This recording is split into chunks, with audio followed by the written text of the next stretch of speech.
तो जिन 5 राज्यों में इस साल के आखिर में विधानसभा चुनाव होने हैं, उन राज्यों में अगर किसी 2 राज्यों में कांग्रेस पार्टी को सबसे ज्यादा उम्मीद है तो वो 2 राज्य मध्य प्रदेश है और छत्तीसगढ़ है। और यहां पार्टी के पक्ष में माहौल बनाने के लिए जिन केंद्रीय नेताओं के चेहरे को बार बार जनता के सामने रखा जा रहा है, उनमें से प्रमुख नाम है प्रियंका गांधी का।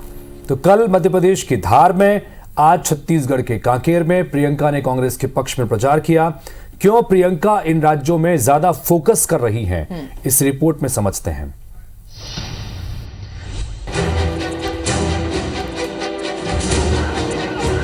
कर्नाटक और हिमाचल प्रदेश के विधानसभा चुनाव में कांग्रेस पार्टी को जीत की संजीवनी मिलने के बाद अब कांग्रेस की नजर 5 राज्यों में होने वाले विधानसभा चुनाव पर है। और इन दोनों राज्यों में कांग्रेस को मिली जीत के पीछे तमाम कारणों के साथ साथ एक फैक्टर था जिसने कांग्रेस को गुटबाजी और विवादों से दूर रखा और जीत तक लाकर खड़ा कर दिया, और वो थी प्रियंका गांधी।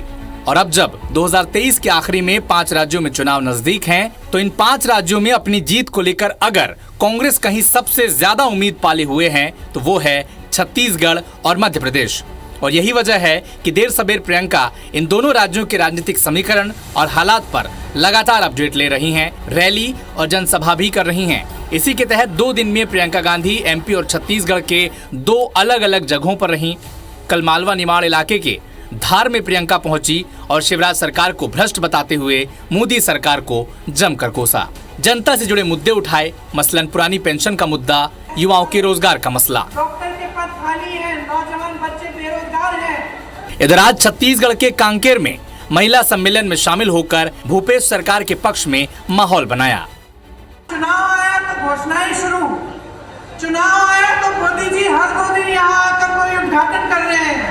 18 साल में समय नहीं मिला उद्घाटन करने के लिए। बघेल जी की सरकार पर भी इसी तरह से आपका भरोसा है, क्योंकि उन्होंने गरीबों के लिए, पिछड़ों के लिए, आदिवासियों के लिए, भाई बहनों के लिए इतना काम करके आपको दिखाया है। एमपी के जबलपुर से जब चुनावी अभियान की शुरुआत हुई तो जून महीने में प्रियंका गांधी ने इसका बिगुल फूंका। देर सबेर छत्तीसगढ़ वो पहुंच रही हैं, महिला वोटर्स के साथ साथ युवाओं को अपने पाले में लाने की कोशिश लगातार कर रही हैं। लेकिन प्रियंका गांधी का आम लोगों के साथ उन्हीं के लहजे में बात करना, स्थानीय मुद्दे उठाना कांग्रेस को कितना फायदा पहुंचाएगा, ये चुनाव के नतीजों से ही साफ हो सकेगा। Election desk, IBC 24।